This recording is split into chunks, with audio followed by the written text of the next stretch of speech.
Salman el-Farisi est né dans un village en Iran. Son père était le plus grand chef et le plus riche de ce village. Depuis sa naissance, son père l'aimait énormément. Et son amour grandissait de jour en jour, à tel point que son père l'a enfermé à la maison pour le préserver, comme on fait avec les petites filles. À leur époque, dans la région où ils habitaient, la religion qu'ils pratiquaient, c'était le masdéisme. Et le masdéisme, c'était l'adoration du feu. Salman, il avait fait beaucoup de progrès dans ses pratiques, au point où il est devenu le seul responsable qui s'occupait d'entretenir le feu qu'ils adoraient tous, que ce soit de jour comme de nuit. Son père, c'était le plus riche, et il avait un grand domaine qu'il fallait entretenir constamment pour assurer les récoltes et la cueillette. Un jour, son père il était occupé, et il dit à Salman, « J'ai trop de trucs à faire aujourd'hui, j'aimerais que tu ailles t'occuper du domaine à ma place. » Alors Salman il prend la route, et sur son chemin, il voit une église. Et de dehors, il entend les gens prier. Il s'est étonné, parce qu'il ne savait pas ce que c'était, et il n'avait jamais entendu ça. Donc, il rentre dans l'église, et il regarde les gens en train de prier, et il s'est dit, c'est sûr, leur foi, elle est meilleure que la nôtre. Alors, il décide de rester avec eux jusqu'au coucher du soleil.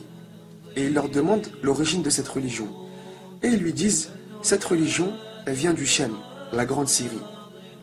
Après, Salman il rentre chez lui, et son père il lui dit, qu'est-ce que tu as fait aujourd'hui? Salman il lui dit, j'ai croisé des gens en train de prier dans leur église, et j'ai été fasciné par leur religion. Alors, je suis resté avec eux jusqu'au coucher du soleil. Son père, il était choqué, miskin. Et il lui a dit, ta religion, celle de tes ancêtres, elle est beaucoup mieux que celle que tu as vue, dans laquelle il n'y a aucun bien. Et là, Salman, il lui dit, non, leur religion à eux, elle est sûrement meilleure que la nôtre.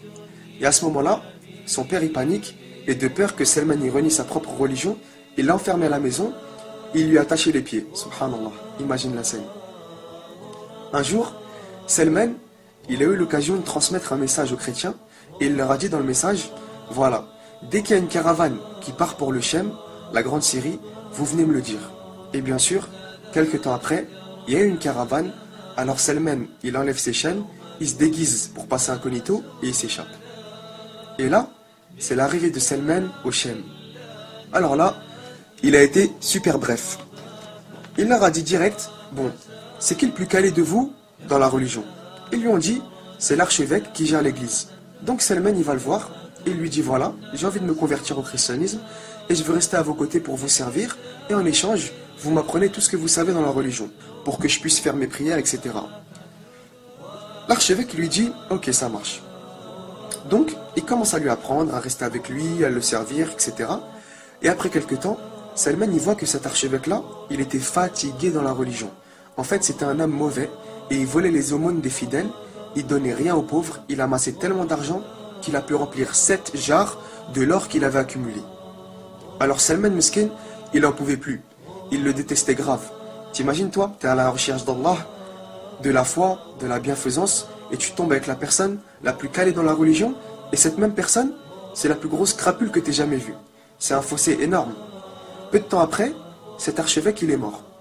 Et pendant son enterrement, Salman, il dit aux chrétiens que cet homme, c'était pas un exemple. Et là, il débite. Il faisait ça, il faisait ci, il faisait ça, jusqu'au point où les gens, ils étaient choqués. Et lui ont dit, comment tu sais tout ça, toi? Alors, il leur a dit, tout simplement, je vais vous emmener à l'endroit où il a caché son trésor. Il les a emmenés à cet endroit, et là, qu'est-ce qu'ils ont vu? Ils ont vu les 7 jarres remplies d'or. Subhanallah. Imagine l'indignation des fidèles à ce moment-là. Alors, ils étaient tellement furieux qu'ils ont dit, par Dieu, on va même pas l'enterrer, on va le crucifier. Alors, ils l'ont crucifié, et ils ont lapidé son cadavre. Après ça, ils ont désigné à sa place un autre homme, et cet homme-là, il était tellement détaché de ce bas monde, et il priait tellement jour et nuit, que Salman, il s'est beaucoup attaché à lui. Et il l'aimait énormément. Et il est resté pas mal de temps avec lui, jusqu'au moment de sa mort. Quand cet homme, il était sur son lit de mort, Salman, il lui dit, qui vous me conseillez de suivre maintenant? À qui je vais devoir m'attacher après votre mort? Et là, l'homme, il lui dit que la seule personne qu'il connaissait, qui était digne de ce nom, c'était un homme qui habitait à Mossoul. C'était une ville d'Irak.